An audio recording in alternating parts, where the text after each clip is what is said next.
প্রথম শ্রেণীর নামাজি, 5 শ্রেণীর নামাজির 5 শ্রেণীর ফলাফল।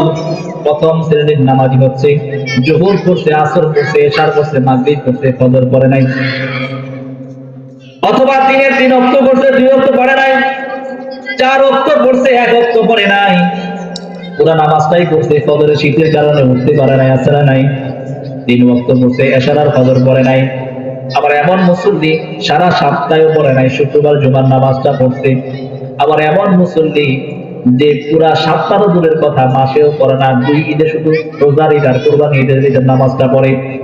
আবার এমন কিছু মুসল্লিও আছে ঈদের নামাজটা কোনোভাবে পড়ে আর বছরে কোনো সিজদার কাছেও যায় না, নামাজের কাছেও যায় না, কিন্তু কম পক্ষে জানাজা যখন হাজির হয় প্রথম কাতারে দাঁড়ায় যায়, আছে না নাই? এরা হলো প্রথম শ্রেণীর নামাজি। এই প্রথম শ্রেণীর নামাজি এদের ফলাফল হচ্ছে জাহান্নাম। এখন বলবেন হুজুর, এই প্রথম শ্রেণীর নামাজের মধ্যে নামাজ পড়ে আবার কেন জাহান্নামে যাবে? তার কারণ দৈনিক যদি 5 ওয়াক্ত নামাজ আপনার উপর আল্লাহ তাআলা ফরজ করেছেন, 4 ওয়াক্ত যদি পড়েন, ছাড়লেন কয় ওয়াক্ত? 1 ওয়াক্ত কি আপনার উপরে ফরজ না? আপনি যে ফরজ ছেড়ে দিলেন এই জন্য কি শাস্তি আপনি পাবেন কি পাবেন না? এই শাস্তির জন্য হলো আপনাকে জাহান্নামে যেতে হবে, পরে পানিশমেন্ট পেয়ে আল্লাহ যদি ক্ষমা করেন তারপরে জান্নাতে যাবেন। কিন্তু প্রথমে সরাসরি কোথায়? কথা কয় না, প্রথমে জাহান্নাম। এজন্যই প্রথম শ্রেণীর নামাজি যারা, এরা সর্বপ্রথমে কোথায়? জাহান্নাম। অতএব প্রথম শ্রেণীর নামাজি হয়েও মুক্তি নাই। এরপরে প্রথম শ্রেণীর মধ্যে তো আবার সবাই তো একরকম না, বিভিন্ন কোয়ালিটি আছে। কেউ সাপ্তাহিক মুসল্লি, মাসিক মুসল্লি, বাৎসরিক মুসল্লি, কেউ জানাজার মুসল্লি। বিশেষ করে জানাজার মুসল্লি যারা হয় এরা হলো আমাদের সমাজের নেতারা। কথা বলেন ঠিক কিনা? এদেরকে 5 ওয়াক্ত নামাজে যদিও না পাওয়া যায়, কমপক্ষে জানাজার নামাজে প্রথম কাতারে পাওয়া যায়, কারণ একটু বক্তব্য দিতে দিবেন, আমি অমুক, বুঝেন না কথা? বিশেষ করে জানাজার নামাজে প্রথম কাতারে এই রাজনীতিবিদ নেতাদেরকে পাওয়া যায়, যদিও 5 ওয়াক্ত এরা পড়ে না, আল্লাহ মাফ করুন। দ্বিতীয় শ্রেণীর মুসল্লি হচ্ছে যারা 5 ওয়াক্ত নামাজ পড়ে, কিন্তু যখনই আল্লাহু আকবার বলে নিয়তটা বাঁধে, মনোযোগ দিয়ে তেলাওয়াত করা শুরু করে, শয়তান এসে ছোঁ মেরে তার মনটা নামাজ থেকে সরিয়ে নিয়ে যায়। সে এমন গাফেল, মনোযোগ যখন মাইক অপারেটর আছে এখানে। দ্বিতীয় শ্রেণীর নামাজি হচ্ছে নামাজ পড়ে কিন্তু মনোযোগ নামাজের মধ্যে নাই, অর্থাৎ আল্লাহু আকবার বলে যখন নিয়ত বেঁধে ফেললো, শয়তান এসে ছোঁ মেরে তার কাছ থেকে মনোযোগটা নিয়ে গেল। সে ভাবলো না কি ব্যাপার, কি রে, সে আর দ্বিতীয়বার মন ফিরে আনার চেষ্টা করে না। ওই যে সে দাঁড়াইছে, মন কোথায় গেছে সে আর এটা ভাবার দরকার নাই। নামাজ পড়তে পড়তে 4 রাকাত শেষ, 3 রাকাতে হুজুর কোন সূরা পড়ছে সে 12 রাকাতে নামাজের শেষে বলতে পারে না, কারণ তার মনোযোগ নাই। হুজুর যদি ভুল করে সে লোকমাও দিতে পারে না, কারণ তার তো ইতমিনান না যে কয় রাকাত পড়লাম, চুপ করে বসে থাকে। দিয়া ঠকি না দিয়া ঠকি, কথা বুঝুন না আমার? দ্বিতীয় শ্রেণীর নামাজি পুরো নামাজটাই পড়ে কিন্তু নামাজের মধ্যে মনোযোগ নাই, শয়তান একবার নিয়ে গেছে, সে আর দ্বিতীয়বার আনার চেষ্টা করে না। এই প্রকারের নামাজের জন্য আল্লাহর দরবারে পানিশমেন্ট রেডি আছে। সেও হিসাবের কাঠ করায় আল্লাহর আদালতে দাঁড়াতে হবে, তার জন্য পানিশমেন্ট রয়েছে। তৃতীয় প্রকারের নামাজি হচ্ছে যেই বান্দা আল্লাহর সামনে আল্লাহু আকবার বলে দাঁড়ায় যায়, শয়তান এসে তার মনটা, মনোযোগটা নামাজের মধ্যে ভিতর থেকে ছোঁ মেরে নিয়ে যায়। আল্লাহর বান্দা তখন মনে মনে ভাবে যে হায় হায়, মনোযোগ তো শয়তান নিয়ে গেছে, আবার সে মনটা ঘুরে নিয়ে আসে।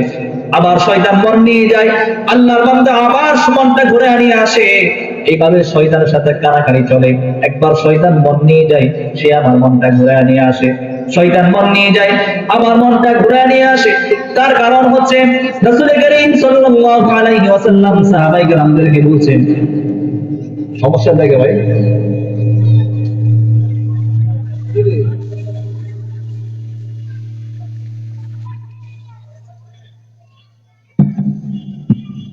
হ্যালো, শব্দটা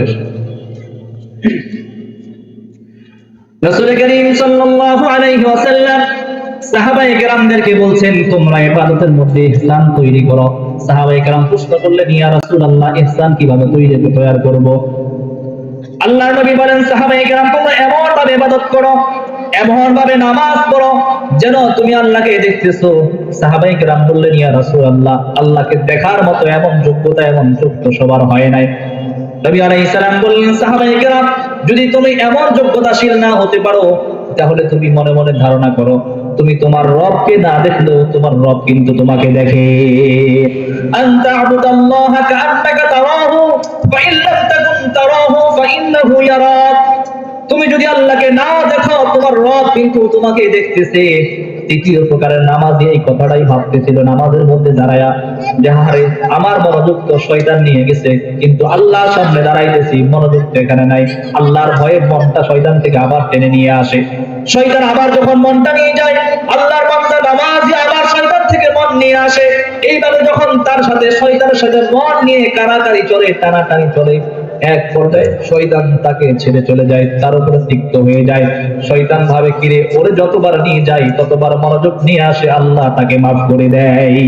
এর পিছনে মেহনত করার লাভ নাই, তার পিছনে মেহনত করার কি নাই, লাভ নাই। যেটার চাবি একবার ঘুরাইলে আর মন নিয়ে আসে না, আমরা ওটার পিছনে মেহনত করি। এই তৃতীয় প্রকার নামাজি সফল কাম, তার নামাজের জন্য আল্লাহ তাআলা তার জন্য পুরস্কার রেখেছেন জান্নাত। তৃতীয় প্রকার নামাজি, এটা হওয়া কিন্তু এত সহজ না, কঠিন ব্যাপার। ইস্তেকামাতের উপরে যখন সেভাবে থাকবে, শয়তানের সাথে কারাকারি মন নিয়ে টানাটানি করবে, এক পর্যায়ে সে উপনীত হবে চতুর্থ প্রকারের নামাজিতে।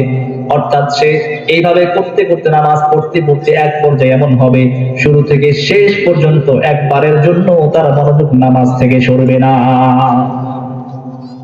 যখন সে চতুর্থ প্রকারের নামাজিত হয়ে যাবে, তখনই আল্লাহ তাআলার কোরআনের ওই আয়াত তার জন্য কাজ করবে, ওই আয়াত তার জন্য কাজ করবে। কোন আয়াত? যে আয়াতে আল্লাহ তাআলা বলেছেন, ইন্নাস সালাতা তানহা আনিল ফাহশাই ওয়াল মুনকার।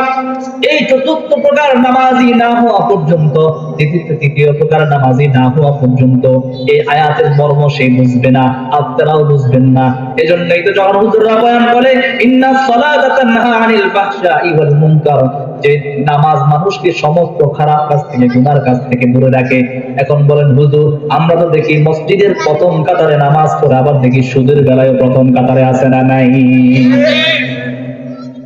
মসজিদে প্রথম কাতারে জমিন ঠেলার ব্যাপারেও সে প্রথম কাতারে আছে। মসজিদের প্রথম কাতারের নামাজি দুর্নীতির বেলাও সে প্রথম কাতারে আছে না নাই? এখন বলেন হুজুর, আপনারা বলেন নামাজ তাকে গুনাহ থেকে বাঁচিয়ে রাখে, ফাহিশা কাজ থেকে বাঁচিয়ে রাখে, কিন্তু সে তো গুনার কাজও করে, আবার দেখি নামাজ উপরে। এখন তার ব্যাপারে কি বললেন? এই জন্যই বলেছি তারা হলো প্রথম এবং দ্বিতীয় প্রকারের নামাজি। তৃতীয় প্রকারের নামাজি যদি হতো, সে ভাবতো আমি যে নামাজের মধ্যে সে আল্লাহর ভয়ে মনোযোগ শয়তানের কাছ থেকে টেনে নিয়ে আসছে। চতুর্থ প্রকার, যখন সে আল্লাহর ভয়ে নামাজ পড়ে, শয়তান মনোযোগ তার কাছ থেকে নিতে পারে না। সে যখন বাজারে যাইতো, যখন ঘুষ খাওয়ার সুযোগ থাকতো, সে ভাবতো নামাজের মধ্যে আল্লাহর ভয়ে মনোযোগ নিয়ে আসছি, এখন আল্লাহর ভয়ে সুদ খাওয়া যাবে না, এখন আল্লাহর ভয়ে ঘুষ খাওয়া যাবে না, আল্লাহর ভয়ে অপকর্মে লিপ্ত হওয়া যাবে না, আল্লাহর ভয়ে জিনা করা যাবে না। কারণ যেহেতু নামাজের মধ্যে আল্লাহর ভয়ে মনটা শয়তানের কাছ থেকে নিয়ে আসছি, যেই নামাজি নামাজের মধ্যে আল্লাহর ভয়ে শয়তানের কাছ থেকে মনটা টানাটানি করে নিয়ে আসে, ওই নামাজি কখনো তার দ্বারা খারাপ কোনো কাজ হতে পারে না। যার দ্বারা দেখবেন খারাপ কাজ করে, নামাজ পড়ে, মসজিদের প্রথম কাতারে দুর্নীতি বেলায়, চুরির বেলায়, ডাকাতির বেলায়, সুদ ঘুষ এগুলোর মধ্যে জড়িত আছে, জমিন ঠেলার মধ্যে, বুঝবেন সে এখনো পর্যন্ত তৃতীয় প্রকারের নামাজের অন্তর্ভুক্ত হতে পারে নাই। কোরআনের এই আয়াত তৃতীয় প্রকার এবং চতুর্থ প্রকার নামাজের জন্য, প্রথম দুই প্রকার এরা জাহান্নামী, এদের জন্য না। আপনি যে বলবেন হুজুর বয়ান করেন নামাজ ফাহিশা কাজ থেকে ফিরিয়ে রাখে, কই আমরা তো দেখি না, তার মানে কি আল্লাহর কোরআন মিথ্যা হয়ে গেছে? নাউযুবিল্লাহ। আল্লাহর কথা 100% সত্য, আমরা ব্যাখ্যা বুঝতে বলতেছি। আম্মা জান আয়েশা সিদ্দিকা রাদিয়াল্লাহু তাআলা আনহা একটা স্বপ্নের কথা রাসূলকে বললেন, দিকে যান। যখন আল্লাহ রাসূল বললেন যে আয়েশা তোমার স্বপ্ন সত্যি হয়েছে, কিন্তু তুমি ব্যাখ্যা বুঝতে ভুল করছো, সংক্ষেপে একটু বলি। আম্মা জান আয়েশা সিদ্দিকা এটা বললে আপনাদেরও উপকার হবে, আপনারা এখন তিনি মজনে আছেন না? আম্মা জান আয়েশা সিদ্দিকা রাদিয়াল্লাহু তাআলা আনহা রাত্রিবেলা ইশারের নামাজের পরে আল্লাহর নবী সেদিন আম্মা জান আয়েশা সিদ্দিকার ঘরে থাকবেন, এই আশায় তিনি খাবার দাবার রেডি করে বসে আছেন, আল্লাহর নবীর সাথে একসাথে খাবেন অনেকদিন পর। কারণ নবী তো অনেকগুলা স্ত্রী, ঘুরে ঘুরে আসতে আসতে 9-10 দিন 18 দিন চলে যেত। আজকে রাসূলের সাথে খাবেন, এই ভালোবাসায় বসে আছেন স্বামীর সাথে খাবেন, কিন্তু অনেকক্ষণ পর্যন্ত অপেক্ষা করতেছে আল্লাহ নবী আসতেছে না। এক পর্যায়ে সে হেলান দিয়ে ঘুমিয়ে গেছে, বসা অবস্থায় হেলান দিতে ঘুমিয়ে গেছে। ঘুমের পরে স্বপ্ন দেখতেছেন আল্লাহ নবী মসজিদে নববীর পাশে সাহাবায়ে কেরামদেরকে নিয়ে ধর্মীয় কিছু আলোচনা করছে, কোরআন হাদিস থেকে আলোচনা করতেছে। এমন মুহূর্তে হঠাৎ করে আসমানে কোনো মেঘ বৃষ্টি কিছুই ছিল না। রাসূল যখন আলোচনা শুরু করলেন, তো তাদের মাথার উপরে আসমানে একটা মেঘ ধরলো। কিছুক্ষণ পরে মুষলধারে বৃষ্টি হওয়া শুরু হলো। আম্মা জান আয়েশা সিদ্দিকা এই স্বপ্ন দেখে তার ঘুম ভেঙে গেল। সে তৎক্ষণাৎ রাসূলের জামা কাপড় যা ছিল সবগুলো বগলের তলে নিয়ে মসজিদের দিকে হাঁটা শুরু করলো গভীর রজনীতে। তিনি চিন্তা করলেন বিশ্বনবী রাহমাতুল্লিল আলামিন তিনি ভিজা কাপড় নিয়ে বসে থাকবেন, ঘরে আসতে অনেক লেট হবে, রাসূলের কষ্ট হবে, ঠান্ডা লেগে যাবে, এটা তো সহ্য করতে পারেন না। কারণ আম্মা জান আয়েশা সিদ্দিকা তো বর্তমানে আমাদের স্ত্রীদের মতো স্ত্রী না। স্বামী রাত 12টা বাজে লালমোহন থেকে আসবে, কার ডালে তখন দইয়া থাকে, খায়া ঘুম হয়ে বলা একটা আইলে সে লয়ে খাইবো, আমরা বাড়িতে ধান্দা আছে খেয়াল হবে। কথা বুঝুন নাই? আম্মা জান তার এমন স্ত্রী ছিলেন না, স্বামীর এই কষ্টটুকু মানে নিতে পারেন নাই। আরেকদিন দাওয়াত দিয়ে মহিলাদের সম্পর্কে কি ওয়াজ জানি সেদিন দেখা দিন, জেলে বড় দেখবে না, খাওয়া বন্ধ করে দেবে। আল্লাহু আকবার। আম্মা জান আয়েশা সিদ্দিকা কাপড় চোপড় নিয়ে মসজিদে নববীর দিকে রওনা দিলেন। নবী আলাইহিস সালাম বয়ান শেষ করে মসজিদের কোনায় যখন আসলেন, আম্মা জান আয়েশা সিদ্দিকা রাদিয়াল্লাহু তাআলা আনহা দাঁড়ায় রইলেন। আয়েশা তুমি এখানে? আল্লাহর নবীকে বললেন, ইয়া রাসূলুল্লাহ আমি এমন এমন স্বপ্ন দেখলাম, আমি দেখছি যে আপনি বৃষ্টি পড়ে ভিজে গেছেন, এই জন্য আমি চিন্তা করলাম আপনার কষ্ট হবে, কাপড় চোপড় পাল্টানোর জন্য আমি নতুন কাপড় নিয়ে আসছি। আল্লাহর নবী মুস্কি হাসি দিয়ে বলেন, আয়েশা না, কই আমার কাপড় তো শুকনাই আছে, ভিজে নাই, সবকিছু ঠিক আছে। আম্মা জানের চেহারাটা মলিন হয়ে গেল। আম্মা জান আয়েশা সিদ্দিকার গায়ে ডাক দিয়ে বললেন, আয়েশা মন মলিন হলো কেন? চেহারা সৌন্দর্য নষ্ট হয়ে গেল মুহূর্তের মধ্যে, ব্যাপার কি? আম্মা জান আয়েশা সিদ্দিকা বলেন, ইয়া রাসূলুল্লাহ জীবনে এই পর্যন্ত যত স্বপ্ন দেখেছি একটা স্বপ্ন আমার মিথ্যা প্রমাণিত হয় নাই। যতগুলো স্বপ্ন আমি দেখেছি সব স্বপ্ন আমার সত্যি হয়েছে, আজকে আমার এই স্বপ্নটা মিথ্যা প্রমাণিত হয়ে রয়েছে, আমি খুব কষ্ট পাইলাম। তো আম্মা জান আয়েশা সিদ্দিকাকে বললেন, আয়েশা তোমার স্বপ্ন কিন্তু সত্যি হয়েছে, তুমি ব্যাখ্যা বুঝতে ভুল করেছো।